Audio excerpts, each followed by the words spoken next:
Hello friends, welcome to నవలా హృదయం. ఈరోజు వీడియోలో మనం సిరి తెచ్చిన ప్రేమశ్రీలు నెక్స్ట్ పార్ట్ చూసేద్దాం. కథలోకి వెళ్ళిపోదాం. దివ్య అయోమయంగా ఆ ఫైల్ తీసుకుని చూస్తుంటే, వెళ్ళి ఇనీషియల్ అనాలిసిస్ రెడీ చేయండి, అది పూర్తి చేశాక మీరు ఇంటికి వెళ్ళిపోవచ్చు అని స్థిరంగా చెప్పాడు మేనేజర్. ఒళ్ళు మండిపోయినప్పటికీ పై అధికారి కావడంతో ఏమీ అనలేక ఉసూరుమంటూ బయటకు నడిచింది దివ్య. పని మొత్తం పూర్తయిపోయింది కాబట్టి వెళ్ళిపోదాం అని అనుకుంటే తన ప్లాన్ మొత్తం పాడు చేశాడు మేనేజర్.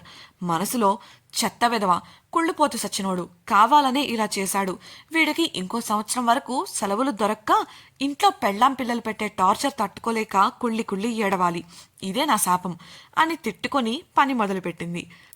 కొంతసేపటికి నిద్ర ముంచుకు వస్తుంటే తట్టుకోలేక ఒంటరిగా క్యాంటీన్కు వెళ్ళింది దివ్య. అక్కడ కాఫీ ఆర్డర్ ఇచ్చి ఎదురు చూస్తుంటే, పని ఎంతవరకు వచ్చింది దివ్య? వెనుకగా వచ్చి అడిగాడు మేనేజర్. మొదట ఉలిక్కిపడినా వెంటనే సర్దుకొని, చేస్తున్నాను సార్, సగం పూర్తయింది అని తడబడుతూ చెప్పింది దివ్య. పని చేయకుండా ఇక్కడ సరదాగా తిరుగుతున్నారా అని మేనేజర్ కోపంగా అడిగేసరికి, సారీ సార్ అని చెప్పి కాఫీ కప్ అందుకొని అక్కడి నుండి వచ్చేసింది. చిరాకుగా కాఫీ తాగుతూ తన సిస్టం వైపుకు నడుస్తున్న ఆమెకు మేనేజర్ చేసిన పనికి ఒళ్ళు మండుతోంది. అసలు నాది కాని పనిని నాకు అప్పచెప్పడమే కాక కేవలం ఒక కాఫీ తాగుదామని వెళితే అక్కడ కూడా వీడి టార్చర్ ఏంటి, పిసినిగొట్టి సన్నాసి అనుకుంటూ ఉండగా మేనేజర్ క్యాబిన్ వచ్చింది. అక్కడే మేనేజర్ ఫోటో వేసి విషెస్ తెలుపుతున్నట్లు ఉన్న బ్యానర్ కనిపించి విసుగ్గా తన చేతిలో ఉన్న మిగిలిన కాఫీని బ్యానర్లోని మేనేజర్ ముఖాన కొట్టింది. వచ్చిన దగ్గర నుండి వీడి పనులు కూడా పక్కోడికి అప్పచెప్పి చేయించే ఈ సోమరి సోమయ్యకు అప్రిసియేషన్లు బ్యానర్లు కూడానా? చెత్త వెధవ, ఒక్క పని సరిగ్గా చేయడు. ఆ ఫైనాన్స్ డిపార్ట్మెంట్ నాన్సీతో వీడు నడిపే ఎఫ్ఐఆర్ ఆఫీస్లో ఎవడికి తెలియదంట. నాకు ఇచ్చిన పని కూడా అది చేయాల్సిందే కదా. పని నాది, ప్రమోషన్ దానిది. కర్మ, లీవ్ కావాలి కాబట్టి చెయ్యక తప్పట్లేదు. తల కొట్టుకొని అక్కడి నుంచి వెళ్ళిపోయింది దివ్య. ఆ తరువాత కష్టపడి పని పూర్తి చేసింది. ఆ తరువాత ఆ రోజు ఏం జరిగింది అని మొదటి ఎపిసోడ్లోనే ఉంది. గతం ముగిసింది. ఇలా అనురాగ్ ఒడిలో ఉన్న దివ్య స్క్రీన్ పై కనబడుతున్న వీడియోలో తనను తాను మేనేజర్ ఫోటోపై కాఫీ విసరడం చూస్తూ ఇబ్బందిగా కదిలింది. కంగారుగా అతడి ఒడిలోంచి లేవాలని ప్రయత్నిస్తే అతడు వదల్లేదు సరికదా. తన వంకే అల్లరిగా చూడటంతో సిగ్గు ముంచుకొచ్చింది దివ్యకు. వెంటనే తన చేత్తో అతడి కళ్లను మూసేస్తూ, ప్లీజ్ అలా చూడొద్దు, అయినా మీకు ఈ వీడియో ఎక్కడిది? మా ఆఫీస్లో రికార్డైన ఫుటేజ్ మీ దగ్గరికి ఎలా వచ్చింది అని అడిగింది. ఆ మాట పూర్తి కాకముందే ఆమెకు అనురాగ్నే తమ కొత్త బాస్ అని పద్మ చెప్పడం గుర్తొచ్చి కళ్ళు పెద్దవి చేసి అతడి వంక చూస్తూ, మీరు నా దగ్గర నిజం దాచారు కదా అని అడిగింది. ఏం నిజం అని అడిగిన అనురాగ్కు, అదే మీరే మా కొత్త బాస్ అని. ఇదేం బాలేదు అని ఆమె బుంగమూతి పెట్టుకోగా ఆమె ముద్దుగా కనిపించి ఆమె బుగ్గపై నవ్వుతూ ముద్దు పెట్టాడు అనురాగ్. దివ్య ఉలిక్కి పడుతూ గబగబా లేవాలని చూసింది, కాని అనురాగ్ వదల్లేదు. ఆమె బుగ్గలు సిగ్గుతో కెంపులవ్వగా ఆమెను మురిపంగా చూస్తున్నాడు అనురాగ్. దివ్య గుండె వేగంగా కొట్టుకుంటోంది. అతడి స్పర్శ ఆమెకు పరవశాన్ని కలిగిస్తోంది. దివ్య ముఖాన్ని తన వైపుకు తిప్పుకున్న అనురాగ్ ఆమె కళ్ళల్లోకి సూటిగా చూస్తూ, ఆ రోజు నేను నిన్ను మొదటిసారి చూసింది ఆఫీస్లోనే దివ్య. తొలిచూపులోనే నచ్చేశావు. అందుకే ఆ రోజు మీ ఆఫీస్లో చాలాసేపు ఉండిపోయా. నీ గురించి అడిగితే నీ వివరాలు చెప్పారు. పెళ్లి కుదిరిందని, సెలవులో వెళ్లబోతున్నావని తెలిసినప్పుడు ఎందుకో తెలియదు, మనసంతా ఒకలా అయిపోయింది. అక్కడ ఉండలేక వెళ్ళిపోయాను అని చెబుతున్నప్పుడు అనురాగ్ కళ్లల్లోని ఉద్వేగాన్ని గమనించింది దివ్య. అనురాగ్ చెప్పడం కొనసాగిస్తూ, నీ మీద ఆశలు వదులుకున్న నేను ఆ రోజు రాత్రి జరిగింది చూశాక అస్సలు నిన్ను వదులుకోవాలి అనుకోలేదు. హాస్పిటల్లో స్పృహ రాగానే నీ గురించి ఎంక్వైరీ చేయించాను. అప్పుడే నీ స్నేహితురాలు పద్మ ద్వారా ఆఫీస్లో నీ పెళ్లి క్యాన్సిల్ అయింది అన్న విషయం మేనేజర్కు చేరింది. నేను ఆ రోజు మీ ఆఫీస్కు వచ్చింది కూడా మీ కంపెనీ అక్వైర్ చేయాలనే. యాక్సిడెంట్ జరగడం వల్ల ఆ పని ఆలస్యమైంది.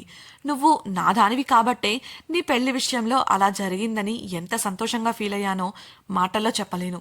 ఇక ఆ తరువాత ఏం జరిగిందో నీకు తెలుసు. ఆమెను దగ్గరకు హత్తుకుంటూ చెప్పాడు. అతడికి తనపై ఉన్న ప్రేమకు దివ్య మనసు స్పందించింది. ఇంతటి ప్రేమను పొందినందుకు ఆనందంగా అతడి మెడ చుట్టూ చేతులు అల్లి అతడిని హత్తుకుంది. అలా ఒకే కౌగిలిలో ఉన్న ఆ ఇద్దరు ఒకరి సాన్నిధ్యాన్ని మరొకరు ఆస్వాదిస్తుండగా అనురాగ్ ల్యాప్టాప్ నుండి అతడిని ఎవరో పిలుస్తున్నట్లు మాటలు వినిపించాయి. దాంతో ఇద్దరూ ఈ లోకంలోకి రాగా దివ్యను అపురూపంగా చూస్తూ, సారీ దివ్య, ఈ రాత్రి మనకు ఎంత ముఖ్యమైందో నాకు తెలుసు. కానీ మన కంపెనీ ఫారెన్ క్లయింట్తో మీటింగ్ ఉంది. కొంచెం ముఖ్యమైన పని. నాకింకా చాలా సమయం పడుతుంది. నువ్వు వెళ్ళి పడుకో. ఆమె నుదుటిపై ముద్దు పెడుతూ చెప్పాడు అనురాగ్. అతడి పని ఎలా ఉంటుందో తెలిసినదై అతడిని అర్థం చేసుకుని ఎదురు చెప్పలేదు దివ్య. వారి తొలిరేయి కోసం అలంకరించబడిన గది వారి నిర్ణయానికి వెలవెలబోయింది. దివ్య వెళ్లి మంచంపై కూర్చోగా అనురాగ్ ఆమెను ఒకసారి చూసి నవ్వి మీటింగ్ అటెండ్ అయ్యాడు. ఇందాక సరిగ్గా గమనించలేదు కానీ పట్టుపంచ లాల్చి ధరించి గాలికి ఎగురుతున్న నల్లని ఒత్తైన కురులు, అతడు నవ్వినప్పుడు బుగ్గల్లో కనిపించే చొట్టతో ఆ కాలం సినిమాల్లో శోభన్ బాబుకు ఏమాత్రం తీసిపోడు అనిపించింది అనురాగ్ రూపం.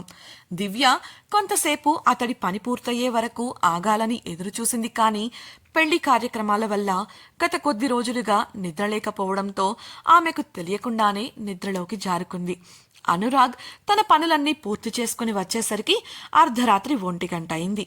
దివ్య మంచంపై ఒక మూలను కూర్చొని తల కింద చెయ్యి పెట్టుకుని పడుకోవడం గమనించి ఆమె తన కోసం ఎదురుచూస్తూ నిద్రపోయిందని తెలుసుకున్నాడు. ఆమెను సరిగ్గా పడుకోబెట్టి ఆమె పక్కనే చేరి ఆమెను అపురూపంగా చూసుకుంటూ కళ్ళు మూసుకున్నాడు. వారి 3 రాత్రులు కూడా ఈ విధంగానే గడిచాయి.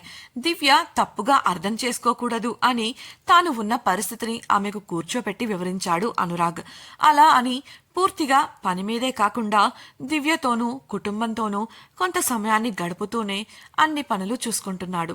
3 రోజుల తర్వాత వారు తిరిగి పార్వతి ఇంటికి వచ్చేశారు. అప్పుడు కూడా అనురాగ్ పగలు ఆఫీస్ అని, రాత్రుళ్ళు ఫారెన్ క్లయింట్తో మీటింగ్లని గడిపేశాడు. అలా పెళ్లయి దాదాపు 3 వారాలు గడిచిపోయాయి.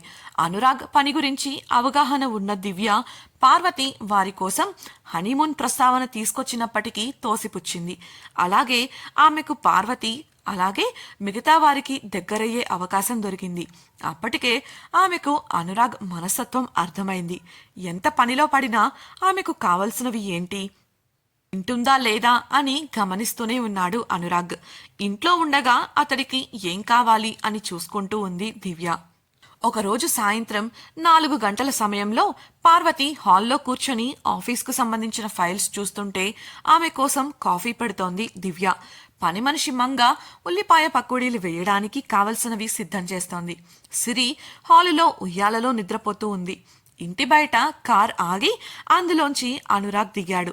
బ్యాగ్ పట్టుకొని నీరసంగా ఇంట్లోకి వస్తున్న కొడుకును చూసిన పార్వతి, ఏమైందను, ఎందుకలా ఉన్నావు అని అడిగింది. అత్తగారి మాటలతో భర్త ఇంటికి వచ్చాడని అర్థమైన దివ్య అతడికి కూడా కాఫీ పెట్టింది. నీరసంగా తల పట్టుకొని సోఫాలో వాలిపోయిన అనురాగ్ అలసట, ఒళ్ళు నొప్పుల కారణంగా మెడరుద్దుకుంటూ, చాలా అలసటగా ఉందమ్మా, తలనొప్పిగా కూడా ఉంది, నేను వెళ్ళి కాస్త ఫ్రెష్ అయి వస్తాను అంటూ 2 నిమిషాలకే లేచి గదిలోకి వెళ్ళిపోయాడు. దివ్య కాఫీ తీసుకుని వచ్చేసరికి అనురాగ్ లేకపోవడంతో పార్వతిని విషయం అడిగింది. అలసటగా ఉందని గదికి వెళ్లాడు దివ్య. కాఫీ వాడికి గదికి తీసుకువెళ్ళివు అని పార్వతి చెప్పగా గది వైపు అడుగులు వేసింది దివ్య. వెళుతున్న దివ్యను పిలిచి, దివ్య, వంటగదిలో పని మంగ చూసుకుంటుంది కానీ నువ్వు వాడికి ఏం కావాలో చూసుకో, కాసేపు వాడితో ఉండు అని చెప్పింది పార్వతి. దివ్య గదిలోకి వెళ్లేసరికి మంచంపై నీరసంగా పడుకొని కనిపించాడు అనురాగ్. దివ్య రావడం గమనించి లేచి కూర్చుంటూ బలవంతంగా నవ్వాడు. అతడు తన భావాలను ఎంత కప్పిపుచ్చాలి అని అనుకున్నా అతడి ముఖంలోని అలసట, కళ్ల కింద నల్లచారలే అతడు ఎలా ఉన్నాడనేది చెప్పకనే దివ్యకు తెలిపాయి. అతడి చేతికి కాఫీ అందించిన దివ్య అతడి కోసం బాత్రూంలో వేడి నీళ్లు పెట్టి వచ్చింది. అతడు కాఫీ తాగి పడుకోబోతుంటే బలవంతంగా తుండు అందించి అతడు కాదంటున్నా బాత్రూంలోకి తోసింది. అతడు వచ్చాక ఏమైందో తెలుసుకోవాలని గదిలోనే ఉండిపోయింది. ఇంతకీ అనురాగ్ ఇలా ఉండటానికి కారణమేంటి? ఆ విషయాన్ని దివ్య అడిగినప్పుడు అతడు చెబుతాడా? తెలుసుకోవాలనుకుంటున్నారా? అయితే సిరి తెచ్చిన ప్రేమ సిరులు నెక్స్ట్ ఎపిసోడ్ని ఛానల్ సబ్స్క్రైబ్ చేయడం ద్వారా వినేయండి. అలాగే మీకు ఈ వీడియో నచ్చినట్లయితే లైక్ చేసి మీ స్నేహితులతో షేర్ చేయండి. మీ అభిప్రాయాలను మాతో పంచుకోవడం కోసం కామెంట్ సెక్షన్లో తెలియజేయగలరు. ఇట్లు మీ నవలా హృదయం team. Thank you for listening.